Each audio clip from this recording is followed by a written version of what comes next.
Je m'appelle Oxane Simard et j'ai 10 ans. Passionnée de lecture, je raconte des histoires depuis mon plus jeune âge.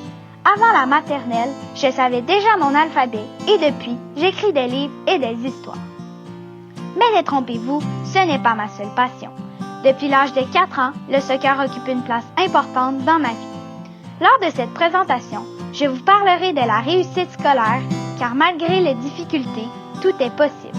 Pour y arriver, j'appuierai mes propos à l'aide d'exemples de personnages bien connus du monde entier.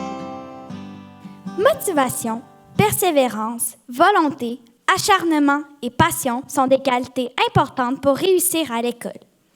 Supposons que je vous dis qu'un garçon a passé tout son parcours scolaire à s'amuser sans ne jamais étudier.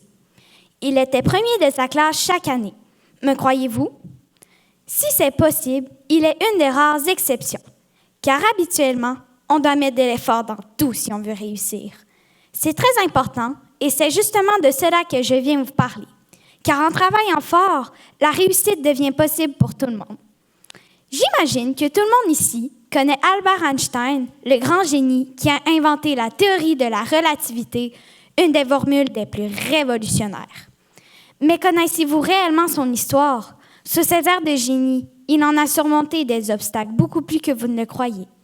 Il a d'abord débuté son primaire avec un retard de la parole et de la lecture. Il avait beaucoup de difficultés dans les matières, mais particulièrement en mathématiques. Par la suite, il fut renvoyé du primaire. Quelques années plus tard, il fut même refusé à l'école polytechnique et soupçonné d'être arriéré mental.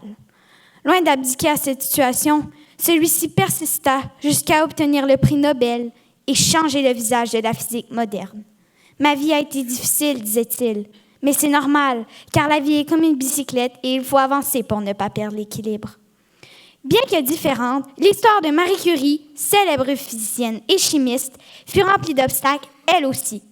À l'âge de 9 ans, elle perd sa sœur Zofia du typhus et à 11 ans, sa mère de la tuberculose, deux graves maladies. Après le décès de sa mère, elle décide de noyer sa peine dans les études pour lesquelles elle développera une véritable passion.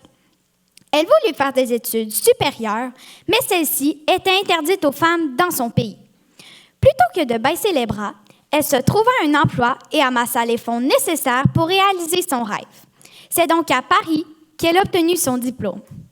Par la suite, elle fut la première femme à obtenir le prix Nobel 2 fois, une fois pour la physique et une autre pour la chimie. Voilà ici un très bon exemple de persévérance. La clé de la réussite, ce n'est pas le succès et encore moins l'intelligence.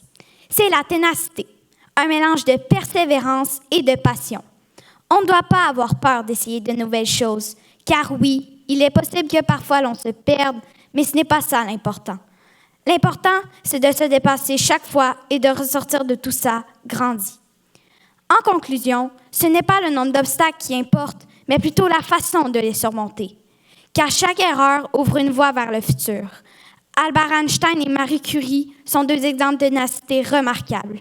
Il y a beaucoup d'obstacles dans la vie, mais les plus grandes barrières sont celles que l'on s'impose. Car en travaillant fort, la réussite devient possible pour tout le monde. Et n'oubliez pas, on peut tout changer avec de l'effort. On doit tout essayer, mais on doit être prêt à échouer, à avoir tort et à recommencer en apprenant de nos erreurs. Car c'est lorsque l'on se perd que le voyage commence vraiment. Merci.